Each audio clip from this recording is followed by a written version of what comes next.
Welcome to the Mockingcast, the podcast of Mockingbird Ministries, an organization that exists to connect the Christian faith with the realities of everyday life. As always and ever, I'm Scott Jones, your host, and we come to you every Friday to discuss, among other things, the contents of our weekly wrap-up post, Another Week Ends, which is sort of like our Christian cosmopolitan, grace-infused guide to the contents of the interwebs as we see them for the week.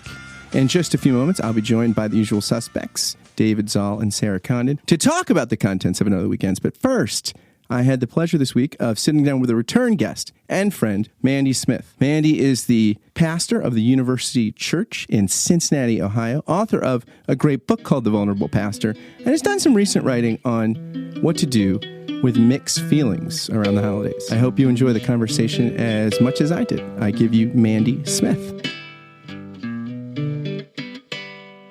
Mandy Smith, welcome back to the podcast. You are one of our few repeat guests. We've had a couple, but not many. I'm glad to have the privilege. And how are things in Ohio? Things in Ohio are okay. They don't feel very Christmassy, but they are good. Your state helped make America great again. I know. We don't talk about that. I did my best. Ohio was one of the swing states. It's so interesting that it's like the candidates all spend time in like a handful of states. Yes. It's just so interesting. And you're one of them, you know. I Ohio. know. It's still a mystery to me. I still don't pretend to understand how all of that works. For those who may have not heard your first appearance, you've written a book last year called The Vulnerable Pastor, which we talked about, which is excellent. Thank you. Yes, I have. And which many listeners read. Good. I hope they liked it. A lot. Good. And you're a pastor at the University Church. University Christian. Cincinnati, Ohio. That's right. Right by the UC campus. Right by the campus. So you've got a lot of students, a lot of hip people running around your congregation. It must do wonders for like your fashion sense and just general hipness. It does keep you young, I must say that. You have to have at least one kind of slouchy beret to be on staff there. I don't have any slouchy berets. We actually have no tattoos on staff, which is probably an unusual thing. So nobody. No, not one tattoo on our whole staff. So, I take that back. We have a new staff member this year. We have we do have two tattoos now, but for a long time we were actually quite surprised that we didn't have any yet. I hadn't done the tattoo kind of stock taking yet this year, I guess. So I have to take that back. I have one tattoo and no berets. Oh, well, there you go. You might be able to squeak by. So that I don't know what that makes me, but it would make me something. So you wrote a couple interesting things. One was something you posted that was written last year, but most recently you wrote this piece about Advent and mixed emotions. And I think what's interesting is usually when you use a phrase like that, like I have mixed emotions, it sounds like I have a divided self or I'm disintegrated. And a lot of times it's framed negatively. But you're kind of framing it differently. It's like you want to say, hey, like there's a certain kind of state of mixed emotions that actually can be pretty therapeutic and healthy and healing, right? Oh, yeah. I spend most of my life with mixed emotions, so I hope it's an okay thing because that's just all I know. I think it's also what a lot of introverts or artists would just call being overwhelmed. And so I remember even when my daughter was 7 and I was trying to teach her to use language to explain her own emotions to other people. And she said, how can I tell you how I feel when I have one feeling wrapped in another feeling wrapped in another feeling? And I was like, I know this child so well. We have this in common.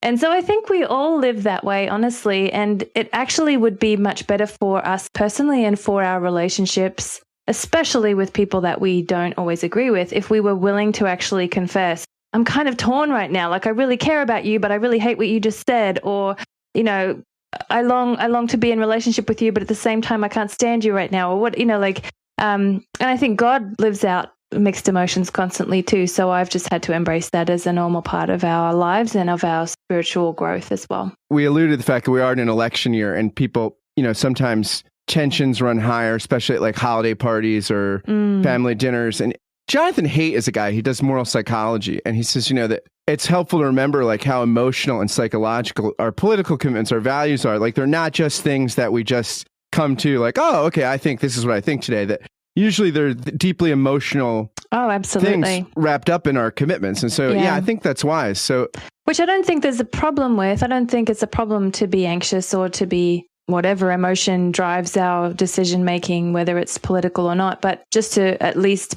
acknowledge that and to acknowledge that we are subjective and not try to pretend that we are somehow separate from our own emotions and our own humanity, unlike everybody else who seems to be wrapped up. We see it in everybody else. It's harder to see in ourselves. Yeah, it's a self-awareness piece that sometimes is hard, Right. Right. And not to put pressure on ourselves to not be emotional beings, but to at least acknowledge that's a valid part of our lives, and how do we live well and have relationships well without pretending that emotion, either being ashamed of our emotion or pretending it's not an issue at all, or trying to fix it, to actually embrace it and respond well to it. Yeah, you say in your piece that until your church started following the lectionary a couple years ago, and you started celebrating Advent as a central part of your life in the community, that until then you really didn't feel like you had permission to have ambiguous feelings or feel ambivalent during the holidays. Yeah, I mean, I think in general, Advent teaches us a posture that helps us throughout the whole year, because so much of life is not what we would expect or hope. And that's scriptural to notice that. And yet at the same time, especially sometimes within the church, there is pressure to feel like we've arrived, or we should have perfect peace all the time, or we should always feel blessed or happy or stable. And that just is never my experience. As much as I do experience the peace of God and the goodness of what it means to be in relationship with Him, I am constantly torn. And I think that we have permission. I've been reading Walter Brueggemann's Prophetic Imagination, and it's given me so much permission to embrace, he calls it lamenting and dancing, that the prophet sees what is wrong, what is broken, and laments that, and at the same time dances with joy for what God is doing. And I think that the prophet mirrors God's heart in that he is honest about what is broken and laments what is not as He created it to be, and at the same time is driven on by a greater joy. And so I do think that this Advent posture of celebrating what has been given that was long awaited, and also being okay to continue to be awaiting something else, that is a scriptural posture, I think, and it's one that actually feels right, and it gives me permission to be in that place year round once I've spent this season every Christmas time practicing that through Advent. I talked with Paul Zoll on the anniversary of the Reformation in October, and he said that as I read your piece, I thought of something he said. He said that the Reformation truth that Luther held up, that we're simul justus et peccator, that was the sticking point, that we're at the same time justified sinners, at the same time sinner and saint. And he said his translation of that is, I am at the same time loved and human. and to be able to accept, it seems like you're saying, the mixed bag that we always are. Right. Absolutely. And I think if we feel pressure to have arrived in whatever way that looks, in our own understanding or our own belief or our relationships or whatever, if we feel pressure to have arrived, then we actually deny what it looks like to be constantly in need of the Lord and constantly relying on Him, and embrace our limitation. I think, but that sense of emotional vulnerability is a part of embracing that limitation. And so it's a beautiful thing to have permission to be small or weak or limited or just plain emotional, and yet to trust that God is okay with that, and that He can be the source of our strength in that, and that He feels, and He longs more than we long, and He rejoices more than we rejoice. And there's just a certain kind of freedom and peace that comes from knowing that He's okay with that. And I think in some ways He's more human than we are. Karl Barth said that the question is not whether or not God is human, but whether or not we are. Well, there you go. I just quoted Karl Barth without even knowing it. You didn't even know about it. It's brilliant. It's utter brilliance. I love this line you said. And yet, as we come to know the mixed feelings of the heart of God, we discover a strange reality, that for Him the balance is tipped eternally toward joy. Yeah, it's been an interesting thing for me as I have let myself lament and sense that it was God's lament, that I was kind of having I think we all have a glimpse of His heart when we allow ourselves to lament what is broken in the world. And yet at the same time, the deeper I got into that, the more I realized that the lament, and it wasn't even a realization, it was an emotional experience of realizing that the lament is so intricately interwoven with His joy, because he's lamenting how it hasn't yet become what it will be or what it can be. And so, yeah, it's been a strange experience for me to let myself go into that place and to actually find that it leads me back out of it in some way. Yeah, I was thinking also, it's just like, I don't know why your piece reminded me so much of things Paul Zoll has said to me, but like, and his systematic, he has a little 1-volume systematic theology. It's great. It's like 87 pages, and in it, he says that the hardest thing the church has to grapple with sometimes is the presence of Christ's absence and the time between the times. Say that again.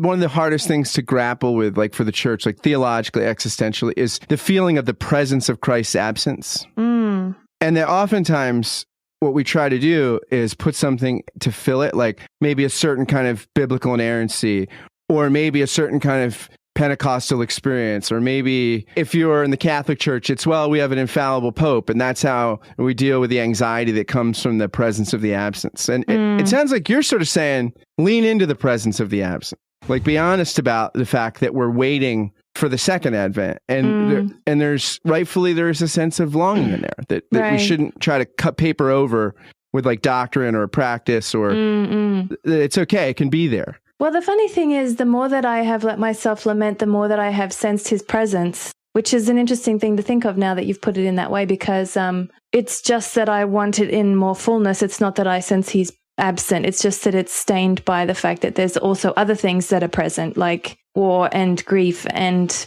broken relationships. And so reality television. Yeah, all of that, whatever. Yeah, mine were very highfalutin kinds of experiences of brokenness, but I don't know if I've ever used the word highfalutin, but there you go. So yeah, even reality TV and, advertising and all the things that represent what the world, all the things that aren't what we would like them to be.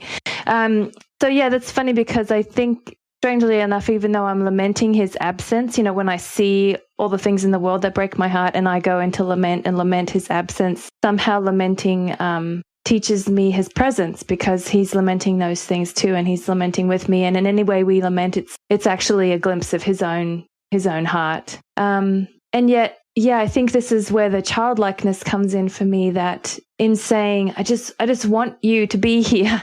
I just want you to take away all this. There's a sense that he already is with us. And so I have to trust that in setting aside my desire to fix it myself, or to feel like I understand it, instead to say, I just need you, Lord, right now, actually is a kind of childlikeness, that children are not afraid to know that they have needs and to ask for help. So I think that's what it's teaching me. I feel like there's a tendency at the holidays, maybe, and maybe all the time, but maybe it's more pronounced at the holidays, to when somebody's in pain, so often we want to fix it, because oftentimes I think it's more about our own anxiety. Like it's less about care for the other and more about, I'm anxious that you're in pain. It makes me uncomfortable. If we can fix it, I'll feel better. Yeah. Do you run into that? Absolutely. I live in that all the time. And I remember the moment when I realized, as a pastor, it's not my job to fix people's pain. It's my job to help people listen well to it and take it to the Lord. But that's really hard for me, and I want to fix it. I want to fix my own pain, and I want to fix their pain too. So yeah, you're right. But to be in that together, it sounds kind of masochistic to be like, we just have to be in the pain together. But I think I often use the metaphor with folks that I'm kind of leading in a discipleship way, where I feel like there's the kind of pain of doggy paddling furiously at the top of a waterfall, because you're trying so hard to avoid the pain of the waterfall, but it's pain in itself to furiously avoid the waterfall, and so there's the kind of pain that brings new hope. If you just let go and let yourself go over the waterfall, it's crazy and intense for a little while, and then it opens out to a new place, and that's the useful pain. The kind of pain that makes you doggy paddle avoids the right kind of pain, if that's what I'm saying. And so I guess I have to trust that our story is the story of death and resurrection, and stepping into the pain together is actually a way to find peace. That's what lamenting does. We walk through in what it is that feels so painful in our own lives or in the world. And when we are willing to go there and cry out to the Lord there, somehow, even if the source of the pain is not taken away, if we take that to him, then ultimately the Advent we are longing for is to be in the presence of God. And if the pain drives us into his presence, then in a way we have what we've longed for. Maybe not in its fullness, but does that make any sense? Yeah.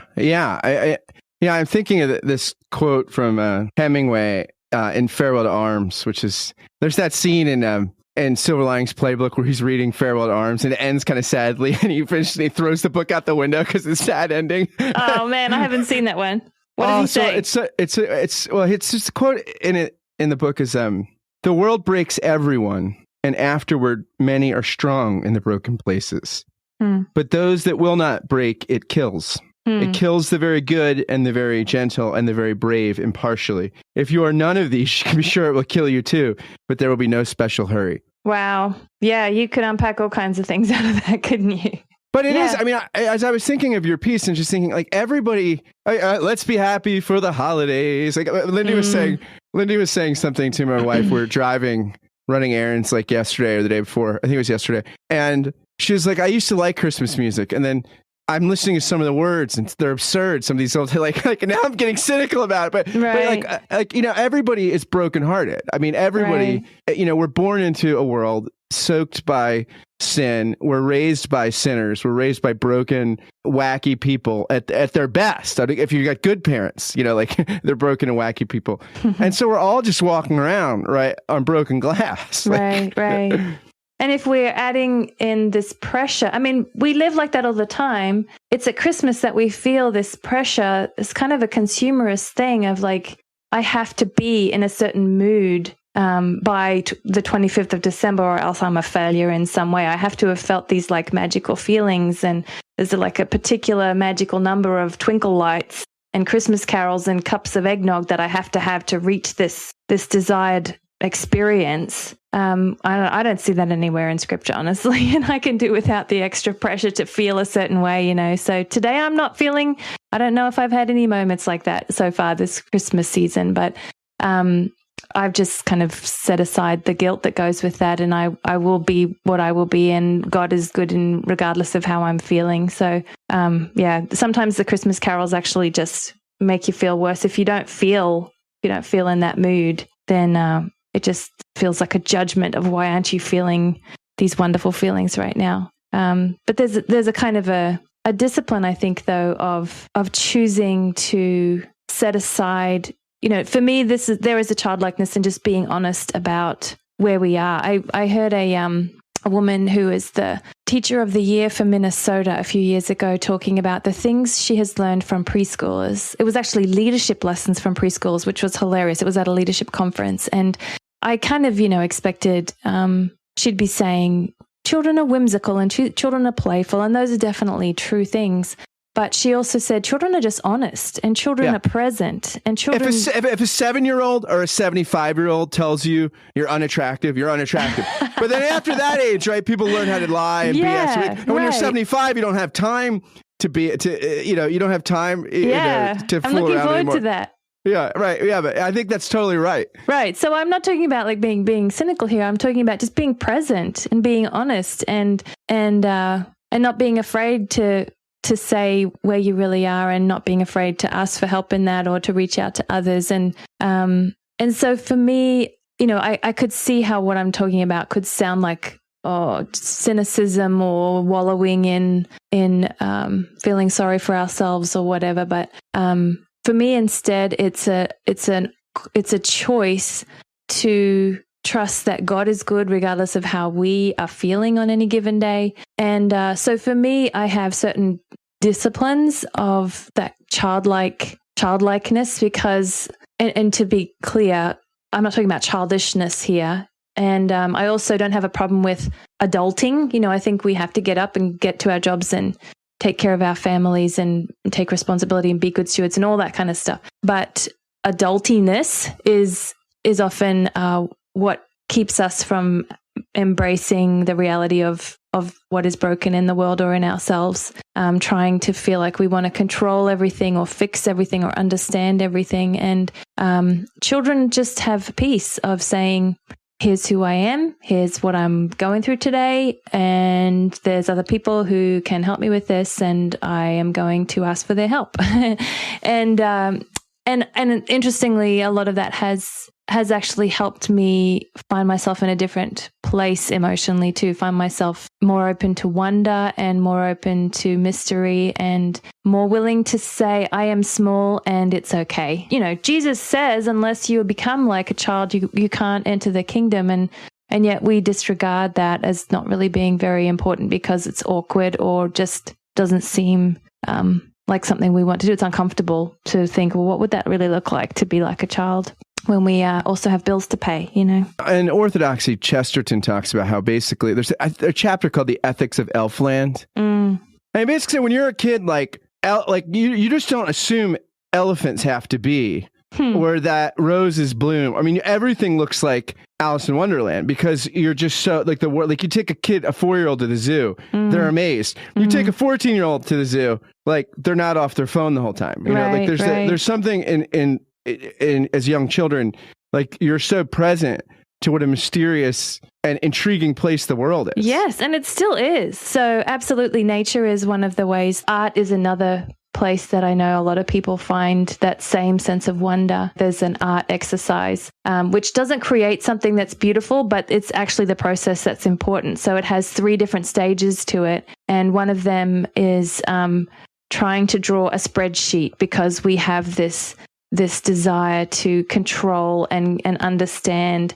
And as I was making this the first time, I was remembering when you're pregnant, the doctor makes you think that you might be able to decide what the stages of pregnancy of the delivery are going to be and track and keep in control and understand what's happening to you. And so it's almost like a spreadsheet that they give you.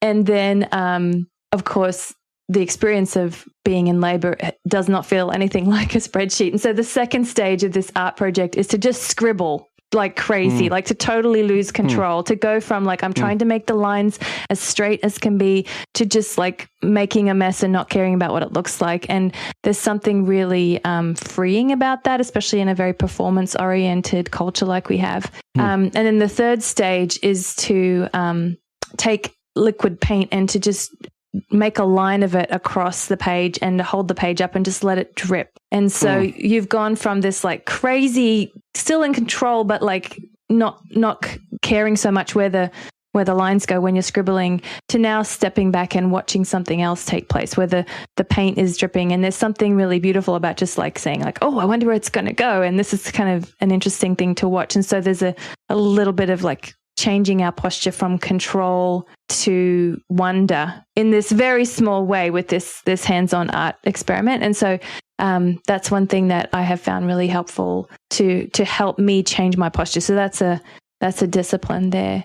Do you have disciplines of childlikeness? No, I don't think so. I play Maybe video you do. games. Maybe you do and you just haven't. Well, it's a kind of play. I don't know. Well, it's very interesting. Last night, my 6-year-old niece was here and she labeled all of the rooms in the house. Like the living room where the adults were talking, that is the room where evil conversations happen. And then my studio office down here is the professor's laboratory. So she wanted to explore it. And so I sat her down and like put a headset on her with a microphone, and she like was blown away that she could hear her voice like the radio.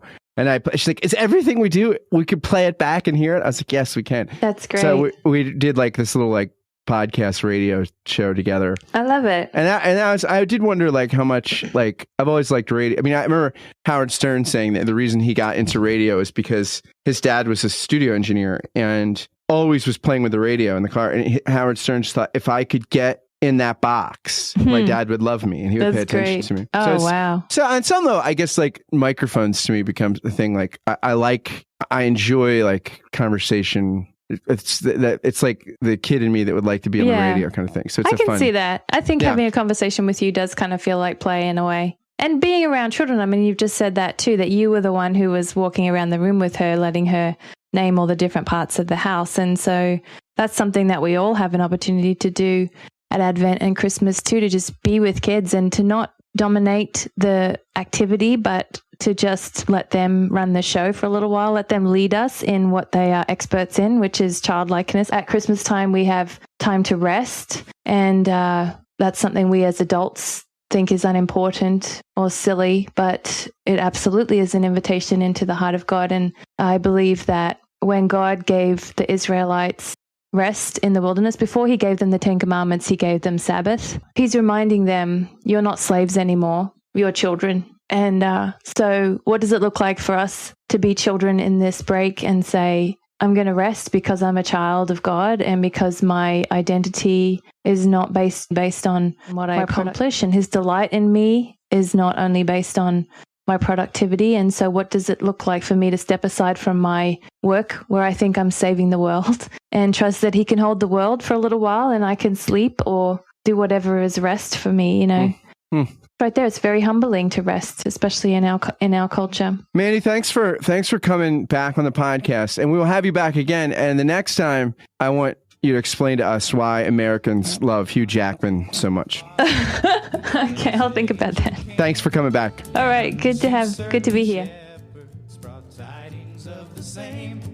How that in Bethlehem was born the Son of God by name. Oh, tidings of comfort and joy, comfort and joy. Oh, tidings of comfort and joy. Oh, star of wonder, star of night, star with royal beauty bright. Season's greetings, everybody. No, wait. We can say Merry Christmas again. I've been saying it all day in every shopping area possible. We are free to say it again. So Merry Christmas, everyone, from Mockingbird Ministries. If that mockingbird won't sing, it's because we need some more money, right, David, to make the mockingbird sing. It's that time of the year.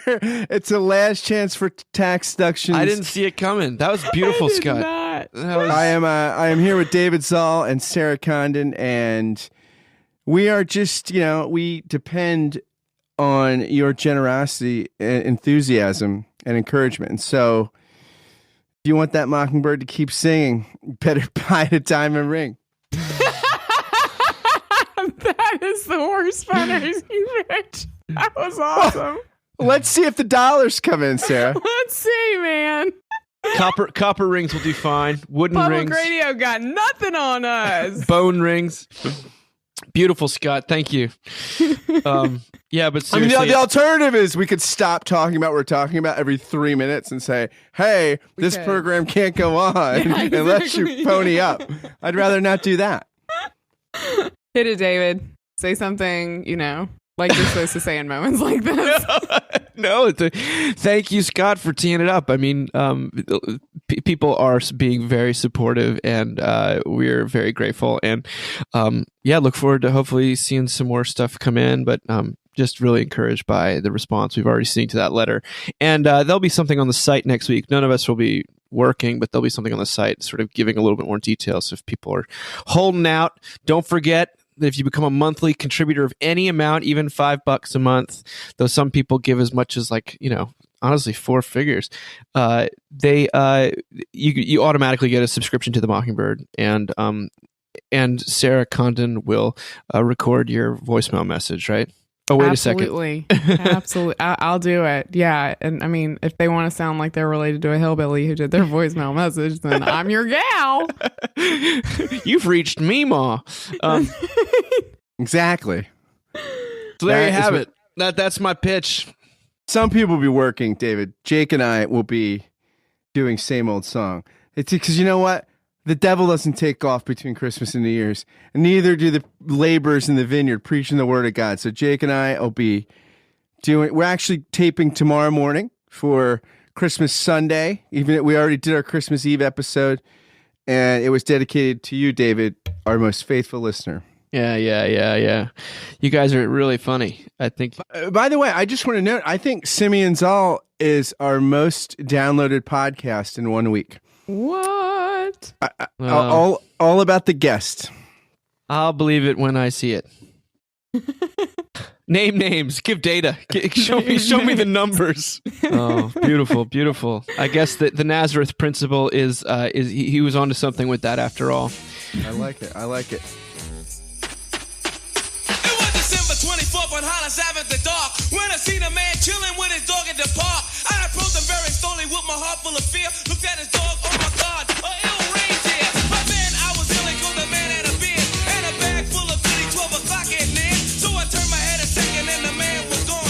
The holidays are for.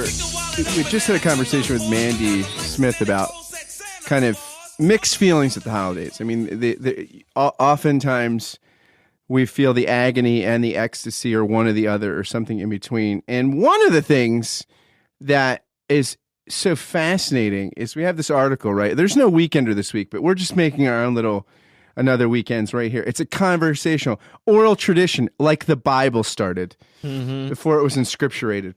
So we'll just highlight a few articles and maybe we'll throw them up on the site or something. But it's interesting that, you know, how I feel like on Martin Luther King Day, they always say, in certain contexts, say it's not a day off, it's a day on, and encouraging kind of national service. I feel like the holidays don't become days off. They just become different kinds of days on. And we have an article on busyness. Yeah, I mean, that certainly flows right into what Jenna McGregor was reporting in the Washington Post about how busyness became a bona fide status symbol. This is something that they're just kind of they're actually putting numbers on, something that we've been talking about for a long time. She opens by saying that in our information-drenched 24/7 workplace, where time for leisure has become an even scarcer commodity for many professionals than money to buy luxury goods, being, quote, so busy seems to be a badge of honor, a status symbol in our always-on world. Now, researchers from Columbia, Georgetown, and Harvard universities say that that's exactly what it is, with busyness replacing conspicuous consumption as a public marker for our worth. Sylvia Beleza, who's the professor of marketing at Columbia University behind this, she says that luxury goods are losing their signaling value because more people can afford them. And so that talking about a scarcity of time instead of displaying an abundance of like possessions is a more nuanced way to display your importance. One that doesn't go through sort of, you know, I have this kind of car, that kind of watch. It's implicitly telling you that I am very important and my human capital is sought after, which is why I'm so busy. And she goes on to talk about how, you know, most bosses will even say it doesn't matter how many hours you're here as long as what counts as the results. I want to see the work.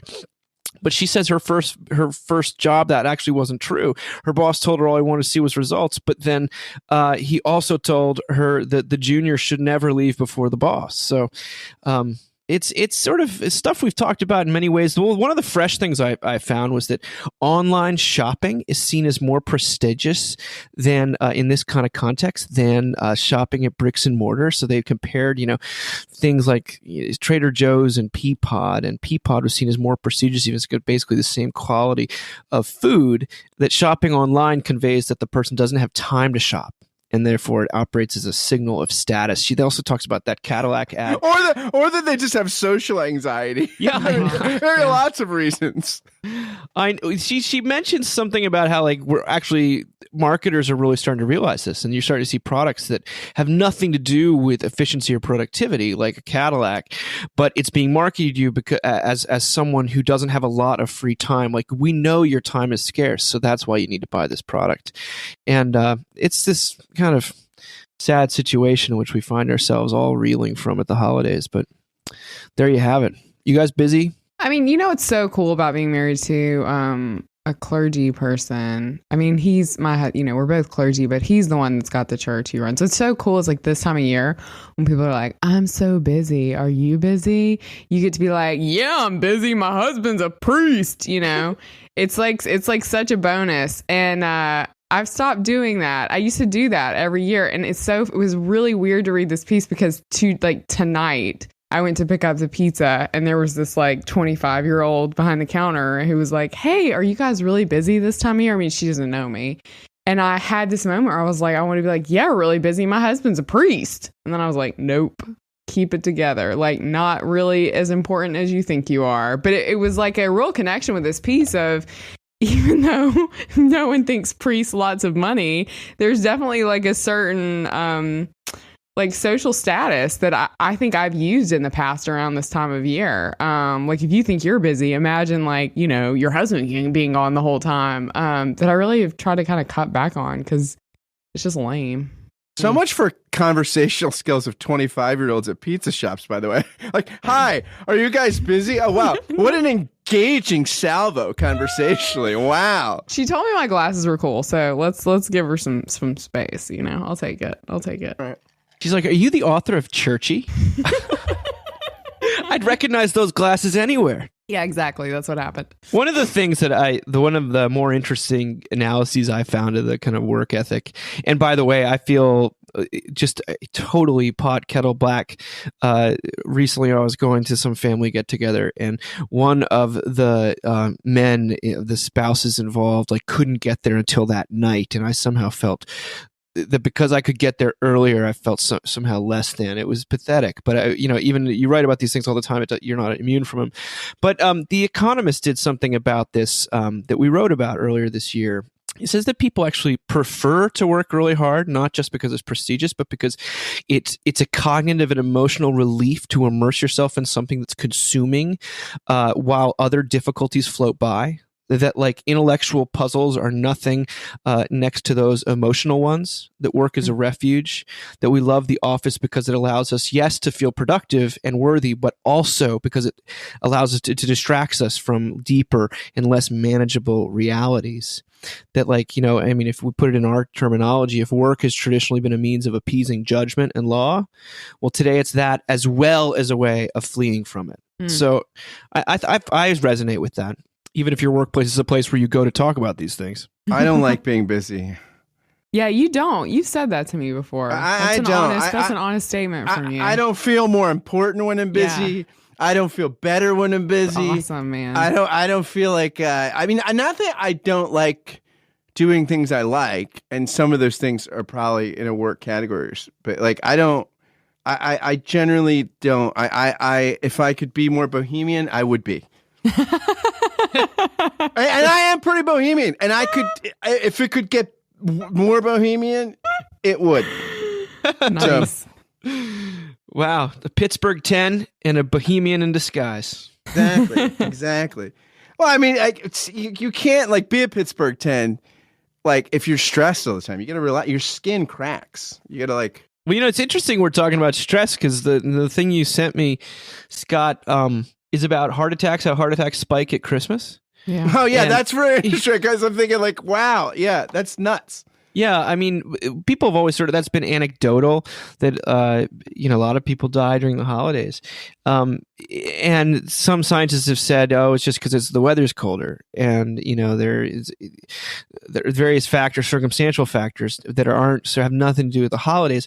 But in Time magazine, found that reported at least on some new study that even when Christmas occurs during warmer weather, deaths around the holiday season increase by about 4% compared to the average for the rest of the year.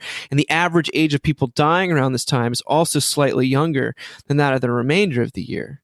So it does seem to suggest that the holidays themselves might be contributing to the increased mortality. And naturally, part of this has to do with it being a stressful time, family, social, financial obligations, higher blood pressure, aggravation of heart disease risk factor, plus richer foods.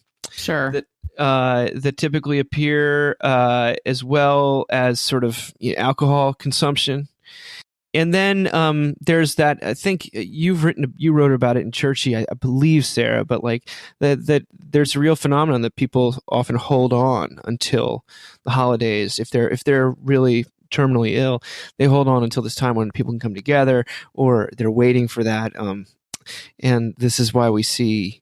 I mean, I'm convinced that the holidays sort of bring out whatever's going on in your personal life. It feels like I'm just surrounded by lives exploding at this time of year. I don't know about you guys, but yeah, I think that's accurate. I mean, I feel like everybody's sort of held together all year. It's like there's so much ground you have to cover during the holidays that it's going to eke out all over the place. And I mean, there are so many more funerals this time of year.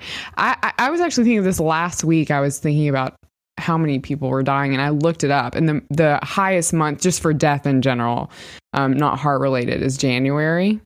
And the theory is that people try to hold out through the holidays, but at the church I work at, it feels like there have been a ton of funerals over the past few weeks. It's just part of it. Also, snow shoveling. My wife used to work in the ER, and she said snow shoveling, so many heart attacks. Really? Yeah, because that's hard work. Yeah, people are inactive, and they come out first snow of the year, and they try to dig out, and man, it's bad. It's bad. I didn't know So that. hire that kid. It's better for the economy too. If you've got some discretionary income, hire that kid. humbug. Well, that's too strong, 'cause it is my favorite holiday. But all this year's been a busy blur. Don't think I have the energy to add to my already mad rush, just 'cause it's 'tis the season. The perfect gift for me would be completions and connections left from last year. Ski shop encounter, most interesting. Had his number, but never the time. Most of 81, pass along those lines. So deck those halls, trim those trees, raise up cups of Christmas cheer. I just need to catch my breath. Christmas by myself this year. Because that kid who needs to work in your neighborhood might also be doing some last-minute Christmas shopping.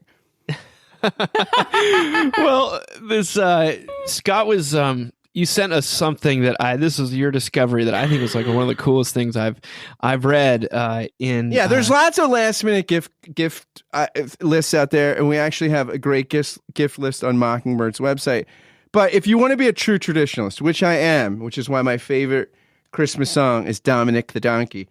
But if you wanted to be really traditional, we've got a breakdown here from the New York Times, right, David? On they're basically measure the economy, how the economy is doing by how much it would cost to actually purchase everything that's in the 12 Days of Christmas song, and it's remarkably entertaining that if you were to buy, I mean, we're talking about the pear tree, the partridge in the pear tree, the turtle doves, the golden rings, everything up to the Lords of Leaping, the whole all 12. That the whimsical splurge will run a little less than 1% more than last year, largely because of slow economic growth. The total to get all of this stuff would be $34,363.49. Now, the two things that stuck out to me were, first of all, the costs of 2 turtle doves, which is sometimes considered a symbol of true love. That it's gone up by 29.3% since last year because there's a shortage of birds, I guess, worldwide. So you learn something new every day. But that kind of like informs the next thing is that the big ticket item today in the 12 Days of Christmas song are the swans. And she's with a straight face. Elizabeth Olsen, who is reporting on this, and I don't think any relation to the actress, says the cost for swans has historically been volatile. I didn't know that. Swans, I know that they are volatile in terms of temperamental. Says this year, the wedge of elegant birds had an impressive $13,000, $125 price tag, or $1,875 each, which is the same as last year. So, ladies and gentlemen, if you're looking to get some swans, you better pony up. And if it's a tough year for you and your family, 6 geese a laying can be procured for $360. Yeah, the maids are milking because of the minimum wage is just $58. And let me tell you what I find interesting, okay? Despite the 78 cents to the dollar wage gap, gender-wise, 10 Lords of Leaping is $5,508. Male entertainers didn't fare any better than their female counterparts this year. They were consigned to performing their athletic feats for the same price. So who says that we're not making progress cracking that glass ceiling? There you have it. On the 12th day of Christmas, my children gave to me 12 hugs and kisses, 11 jars of jelly, 10 linen hankies, 9 games of Scrabble, 8 pairs of cufflinks, 7 books of fiction, 6 woolen nightshirts, 5 ivory combs, 4 meerschaum pipes, 3 golf clubs, 2 silken scarves, oy, and a most lovely lavender top. What are the big ticket items in the Condon household this year? Are we allowed to divulge yet? Yeah, I mean, so we don't know what to buy each other anymore. That's where we are in marriage. So we just we don't need anything. Do you know what I mean? Like, you're at that point where like you're pretty much the same size. You don't need more clothes. Like, he's gotten me jewelry. Like, so I don't know what he's getting me, but I've definitely hit that point with him. So I got him a really expensive bottle of bourbon tonight that we've already opened. Ooh. Yeah. What about Neil and Annie? Oh, they're getting all kinds of crap. Yeah. There's like a whole bunch of stuff under the tree, and there's like things that talk. We did not get a Hatchimal, which was, do you know the Hatchimals? No. Oh my guys, guys, you gotta Google Hatchimal. So it's like an egg you get. So it's a toy. It's an egg you get, and you have to, like, as my son said, give it lots of love. So you have to rub it, and then it cracks, and it's an infant, like, stuffed animal. And then you have to keep rubbing it, and it turns into a toddler. And you have to keep rubbing it, and it turns into a child. And my kid got sent Is this legal? Yeah, it's bizarre. So my kid got sent to the principal's office, okay, a few weeks ago, principal's office, and we have this awesome guy who works at the school who was like sitting in the office with him, and he's like, "Hey Neil, have you heard about Hatchimals?" And so he shows my kid this video of Hatchimals, and it's all Neil can talk about. But they're like I mean, I wouldn't have a huge problem with it. I mean, I feel like I'm not interested in bringing another newborn into the house, so the fact that I would be paying for one is a little annoying. But they're $280 right now. Oh my goodness! Like, that's There's not like so retail. many things on the 12 days of Christmas. I That's know. less than that. That's not, retail's like $80, but you can't get them anymore. So he's not getting that. He's getting like a dragon that like steams onto marshmallows or something. But anyway, it's Something like what, 35 maids of milking. yeah, it's a lot. Yeah, it's a big chunk. Yeah, he's getting that. You know, I mean, Annie will get dolls. It'll be great. They have so much stuff under the tree. Scott, what do you wish? What's on your Christmas list? Dominic the donkey. Dominic always. I mean, always. actually, maybe a donkey named Dominic. If any of our listeners raise donkeys, it's very. I feel like it's, it's appropriate to the season. You know, it's really interesting. My Aunt Edie, who's my mom's aunt, my great aunt, she was a very beloved person. She, my Uncle Vernon, and she's a very wise, savvy kind of woman. And around the holidays, people would just bring gifts to her. And like people that like probably weren't on her gift list.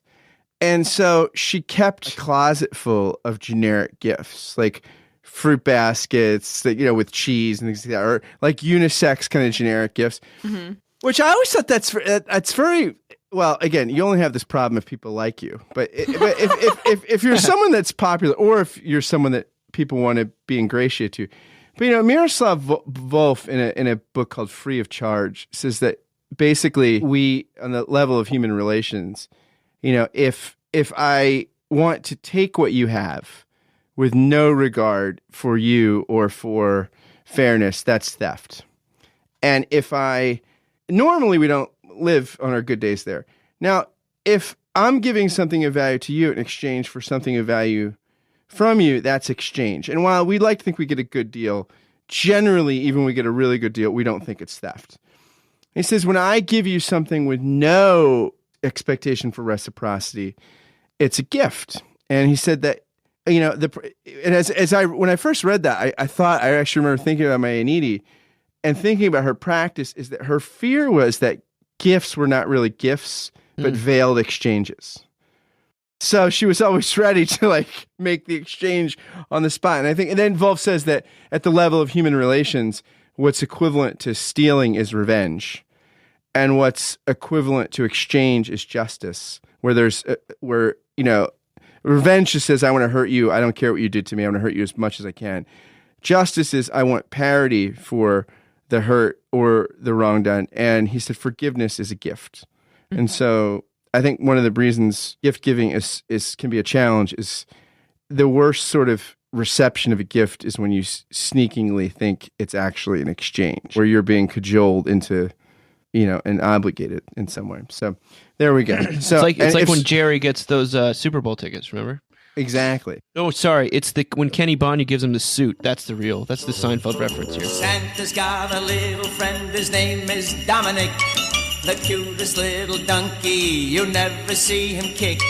When Santa visits his paisans with Dominic, he'll be, because the reindeer cannot climb the hills of Italy. Hey, jingity jing, it's Dominic the donkey. Jingity jing, the Italian Christmas donkey. Okay, as we're growing old on this podcast, we'll close with a new little thing on comment in this comment site from Cornelius Plantinga, the philosopher, sort of reviewing, I guess. He's actually not a philosopher. Okay. Just want to say his family member. I don't know if it's his cousin. Is He's Alvin a waitress, Plantinga. right? Is that what you're saying? No, he's a professor of preaching, and I think he's the president of Calvin Seminary. But his field is not philosophy. I just want to point that out there. Not that I want to be a know-it-all. Don't get it twisted, David. I blew it, guys. It's all right. There'll be other opportunities. He's sort of reviewing a new edition of Cicero's How to Grow Old, the classic of wisdom literature. And I haven't read that book myself, but I know that a lot of people have. I'll give you a little bit of what he writes. He says, following the Stoic conviction, Cicero counsels us to fit ourselves into the natural scheme of things, in which we are successively infants, juveniles, young adults, middle-aged, elderly, super old, and dead. With awesome inevitability, that's the way life goes, and it's folly to resist. You can't fight nature and hope to prevail. The way of wisdom is to surrender and look for opportunities along the way. Cicero notes that everyone hopes to live through to old age, but then complains about it when it arrives, and that's folly. Instead, cultivate a calm and judicious life from the time you are young, and then let your life ripen. If you've been mean or petty, old age will exaggerate these vices, but if you've been generous or gracious, old age will expand these virtues. You reap what you sow. I mean, heavy law with a capital L here. But so basically, Plantinga is how as a Christian do I receive this, and he's with gratitude for Cicero's wisdom, which is obvious, but also with regret. And he says, what I regret is the avoidance of all aggravation. So little of the drama of sin and grace appears in Cicero, but that drama plays out every day. Aging people rue missed opportunities to confess their misdeeds to loved ones and perhaps to receive a word of forgiveness. They wish they'd been kinder to a parent and now lament that it's too late. The only meaning our lives have is a meaning conferred by the everlasting love of God. This is the love that has planted the generations, cultivated and delighted in us, worried over us, and worked among us when we were laid low, and that one day comes for us not as a grim reaper to cut us down, but as a faithful gardener who wants to transplant his trees to a place where their leaves shall never wither, a place where their leaves can be for the healing of the nations. These are lives that gain whatever meaning they have in being treasured by God and then being spent to increase the divine pleasure. Aging is a pilgrimage and a solid hope of a solid new heaven and earth. Cicero's account of aging is all calm rationality. He never raises his voice. Christians may accept his common sense, but will miss in it the pain and joy of dying and rising with Jesus Christ and the forward movement of pilgrimage toward the city of God. Dun, dun, dun, dun. I thought this was cool. I mean, I thought the first part of it was cool. I'm totally into somebody like naming the fact that death is inevitable, that old age is inevitable, that there are some really beautiful things about accepting the things that we can still do. I mean, he sort of has this whole list about you can still take a walk and you can still talk to friends. And, I mean, that life is so rich for all these reasons as we age. I guess I wanted him to give up even more. That was what I wanted.